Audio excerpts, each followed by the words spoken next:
warahmatullahi wabarakatuh. Perkenalkan, nama saya Safira di kelas kuliah 3. Kali ini saya ingin mempresentasikan tentang Kementerian Kesehatan yang dikoordinatorkan oleh bidang pembangunan manusia dan kebudayaan.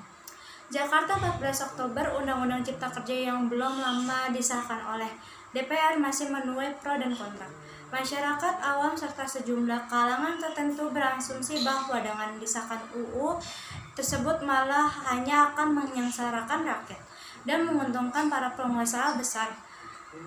Menteri Koordinator Bidang Pembangunan Manusia dan Kebudayaan Menko PMK Muhadjir Effendi menjelaskan sejatinya ruh dari UU Cipta Kerja adalah untuk menciptakan lapangan kerja seluas-luasnya bagi masyarakat dan untuk mencapai pemerataan.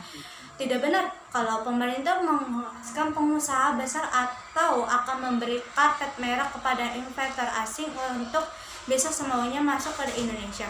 Sama sekali tidak benar. Justru semangat dari Cipta Kerja itu adalah pengertian investasi dalam negeri, ujar saat menjadi pembicara utama dalam pertemuan nasional fasilitas kesehatan Badan Penyelenggaraan Jasmani Sosial BPJS Kesehatan melalui daring Rabu 14 Oktober. Muhadjir mengungkap pengertian investasi itu adalah pelaku usaha domestik terutama yang bergerak di sektor usaha mikro, kecil dan menengah.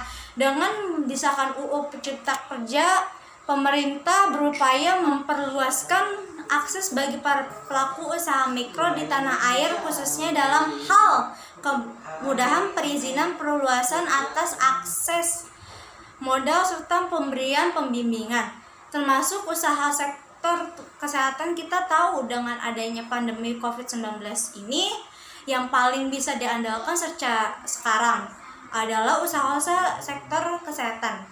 Ini adalah momentum yang bagus kalau kita bisa memanfaatkannya. Paling tidak kita bisa menguasai pasar di bisnis kesehatan dalam negeri, ucap Menko PMK.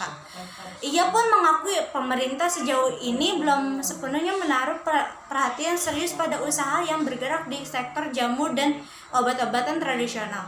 Sebagai contoh, fakta yang didapati saat ia meninjau akses petani yang bekerja di sektor tanaman obat dan berbincang dengan para pelaku UMKM di sektor jamu dan tradisional di daerah Karanganyar dan Sukoharjo, Jawa Tengah. Ini saya rasa luar biasa kalau ini bisa digerakkan secepatnya. Masif dengan bantuan besar-besaran, saya optimis kita bisa keluar dari perangkat impor bahan obat-obatan yang jumlah sekitar 90% itu, total Muhadjir.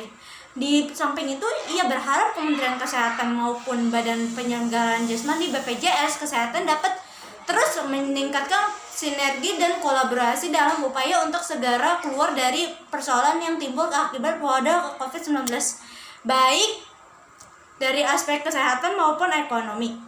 Peran BPJS sangat bagus, terutama dalam mengklarifikasi rumah sakit yang harus dibantu untuk segera mendapatkan pembayaran atas pelayanan bagi para pasien COVID-19.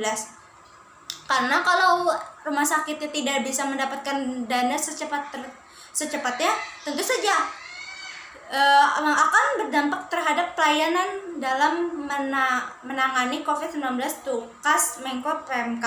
Bagian Humas dan Perpustakaan, Biro Hukum, Informasi dan